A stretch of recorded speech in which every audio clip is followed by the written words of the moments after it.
ব্যাপার, আজকাল কি নিয়ে এত ব্যস্ত? কি নিয়ে ব্যস্ত সেটা তুমি জেনে কি করবা? না, এমনি জানতে ইচ্ছা করলো।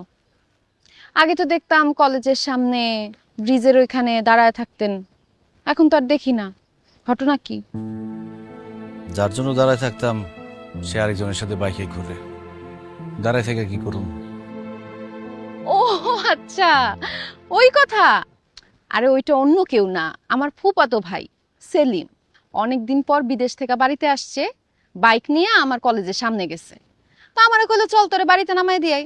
আমি বললাম চলেন। ও, তার মানে উনি তোমার ফুফাতো ভাই ছিল? আর আমি কত কিছু ভাবছি, ওনার সাথে তোমার বাইকে দেখে আমি খুব কষ্ট পাইছিলাম। শুধু কি কষ্টই পাইছেন নাকি হিংসাও লাগছে? হিংসা লাগবো না? ওরা অনেক হিংসা লাগছে। কেন? আমি অন্য একটা ছেলের সাথে